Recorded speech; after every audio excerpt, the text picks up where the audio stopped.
Good morning. In continuation of the chapter Principle of Natural Justice, Principle of Natural Justice के अध्याय का हम लोग अध्ययन कर रहे हैं और इस अध्याय के तहत हम लोगों ने ऑर्डियल ट्रम पार्टम क्या है और इसका कितना महत्व है न्याय को सुलभ कराने हेतु इस पर हमने चर्चा कर लिया है। आज मैं दूसरा जो महत्वपूर्ण प्रिंसिपल ऑफ नेचुरल जस्टिस है मैं उस पर चर्चा करूंगा और मैं चाहता हूं कि आप सब लोग बड़े ध्यानपूर्वक आज के इस विषय को सुने और सुनने के पश्चात इस बात का एहसास करें कि क्या प्रिंसिपल ऑफ नेचुरल जस्टिस के बगैर न्याय सुलभ हो सकता है, इसकी भी हम चर्चा अंत में करेंगे। तो जो दूसरा important principle of natural justice है, प्रिंसिपल ऑफ नेचुरल जस्टिस का जो दूसरा महत्वपूर्ण सिद्धांत है वो है नेमो जुडेक्स इन कॉजस सुआ। नो वन कैन बी जज in his own cause. Means Nemo judex in causa sua, it is a Latin term and the meaning of this term is no one can be judged in his own cause. कोई भी व्यक्ति अपने ही मुकदमे में, अपने ही वाद में न्यायाधीश का कार्य नहीं कर सकता है, जज का कार्य नहीं कर सकता है। तो यह दूसरा महत्वपूर्ण सिद्धांत है प्रिंसिपल ऑफ नेचुरल जस्टिस का। और इसके तहत एक चीज और आता है, इसको आप कहेंगे और doctrine of bias.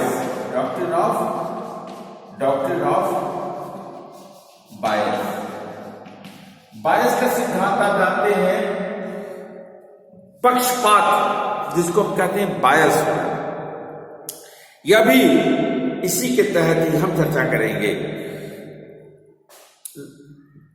One of the most essential element of judicial process is that an administrative authority acting in a judicial, quasi-judicial manner should be impartial, fair and free from bias.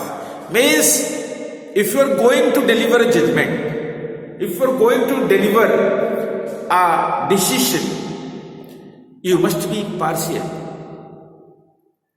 You must be unbiased. And you must be free from anything which ensures the justice. आप ऐसी चीजों से आप विरत रहें जो कि न्याय प्रक्रिया को या न्याय को प्रभावित करता हो। नेमो जुडिस इन कॉजा सुआ कहता है कि यदि आप मुकदमे में वादी हैं तो आप उस मुकदमे में एज ए न्यायाधीश, एज ए जज नहीं निर्णय दे सकते। यह प्रिंसिपल ऑफ नेचुरल जस्टिस का है। यदि आप किसी भी प्रकार के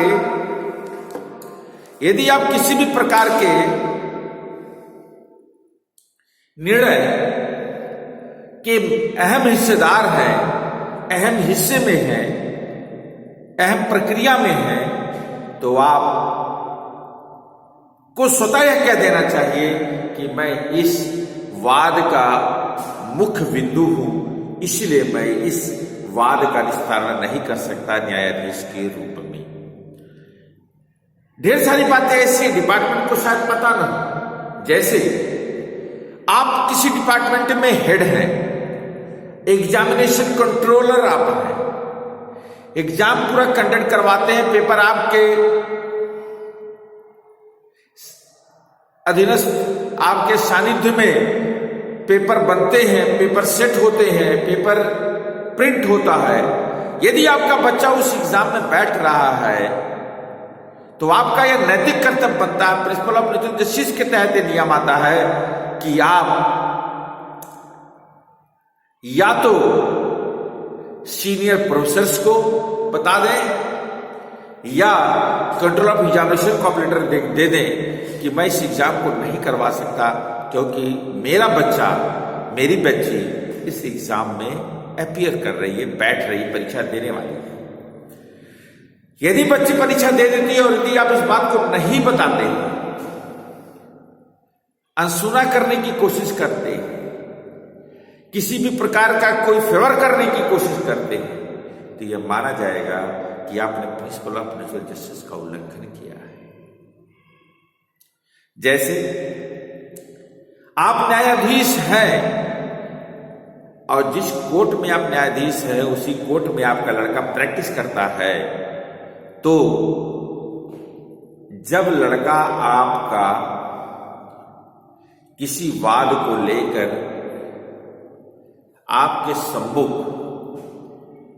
चर्चा करता है, तो वहां पर भी प्रिंसिपल ऑफ नेचुरल जस्टिस या डॉक्ट्रिन ऑफ बायस की थ्योरी के आधार पर आपको वहां से हट जाना चाहिए। क्योंकि यदि आप अपने बच्चे का मुकदमा स्वयं देखते हैं, सुनते हैं, तो वहां पर आप फेवर करेंगे, ऐसी संभावना बहुतायत मात्रा में रहती है। इसीलिए यह आपका नैतिक कर्तव्य बनता है कि सुनने के पहले, निर्णय देने के पहले आप उच्चस्थ अधिकारी को यह अवश्य सूचित कर दें कि मेरा लड़का इस कोर्ट में प्रैक्टिस करता है, इसलिए मैं इस कोर्ट में काम नहीं कर सकता।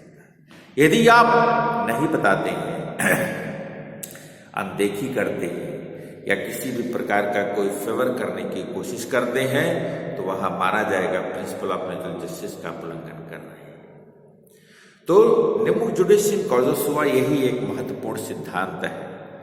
आप इस सिद्धांत के अनुसार ही काम करते रहे। The committee on ministers power ने क्या कहा है? प्रिंसिपल नेमो जुडिस इन कॉजस हुआ को, इसको भी रूल अगेंस्ट बायस कहा है। यह बायस जो है, पक्षपात जो है, पक्षपात के विरुद्ध का सिद्धांत बताया है नेमो जुडिस इन कॉजस हुआ। Franks committee has recommended impartiality, निष्पक्षता की बात करता है। Section 7 of administrative proceeding act आपको ये भी बता दे रहे हैं, there is act, administrative proceeding act, कोई भी प्रशासनिक अधिकारी कार्य करता है तो इस प्रोसीडिंग एक्ट के नियमानुसार कार्य करेगा। धारा 7 क्या कहती है इस एक्ट का? Lays down the requirements of the rule against bias, rule against bias की बात करता है। It is a settled principle of English as well as Indian law that any order और decision made by any public body or any inferior tribunal suffering from the vice of malafide would be quashed. It is a settled principle of English as well as Indian law that if any order or any decision is going to be affected malafide, then that very judgment or order shall be quashed. यदि आप Nemo जुडिस इन कॉजस हुआ, ordinal term part of rule against bias के सिद्धांतों की अवहेलना करते हुए निर्णय या आदेश या निर्णय देने का प्रयास करते हैं, और यदि ये भविष्य में पाया जाता है कि आपने प्रिंसिपल ऑफ नेचुरल जस्टिस के उल्लंघन में कार्य किया है, तो वह निर्णय शून्य कड़ी घोषित किया जा सकता है, क्वेश्चन किया जा सकता है। इसीलिए प्रिंसिपल ऑफ नेचुरल जस्टिस के सिद्धांत का पालन करना अति आवश्यक है। और justice should not only be done but seem to be done. न्याय हुआ है यही पर्याप्त नहीं है, न्याय होते हुए दिखना भी चाहिए। Justice should not only be done but it seems to be done. न्याय हो रहा है ऐसा दिखना चाहिए। यदि इस सिद्धांत पर हम आगे बढ़ते हैं, it is the common feelings of human being that judgment should be impartial, judgment should be unbiased, judgment should be free from any unfair means कोई भी निर्णय हो इन सिद्धांतों को पालन करते हुए किया जाना चाहिए। यदि आप इस सिद्धांत का पालन कर रहे हैं तो आपका निर्णय सही माना जाएगा। यदि आप प्रिंसिपल ऑफ नेचुरल जस्टिस का उल्लंघन कर रहे हैं तो आपका निर्णय भविष्य में प्रभावित भी हो सकता है, शून्य घोषित भी हो सकता है। बायस तीन प्रकार के होते हैं, बायस तीन प्रकार के होते हैं, इसकी भी चर्चा है। एक है PQ नहीं, PECU PNIARY, pecuniary bias, pecuniary bias. दूसरा है personal bias, personal bias, personal bias. Third है bias as to subject matter, bias as to subject matter. तीन प्रकार के बायस होते हैं। पीक्यूबी मीन्स यदि आप पैसा लेकर फेवर करने की कोशिश करते हैं तो वहां हम कहेंगे कि आपने धन के माध्यम से आप प्रभावित हो गए हैं, धन से आप प्रभावित होते हुए निर्णय दिए हैं, तो वहां पर हम कहेंगे पीक्यूबी बायस। पर्सनल बायस, यदि आप सगा कोई रिश्तेदार नातेदार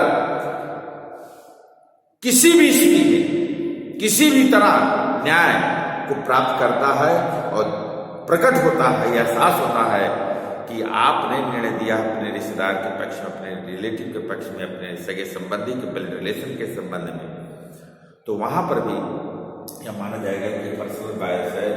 और bias as to the subject matter, if your interest is related with any matter, यदि आप एक ऐसा मुकदमा है जिस मुकदमे में आपका अचल संपत्ति संबंधित लाभ है, उस लाभ को केंद्रीकृत करते हुए आपने जजमेंट दे दिया है, तो यह माना जाएगा कि आपने हित को साधते हुए कार्य किया है।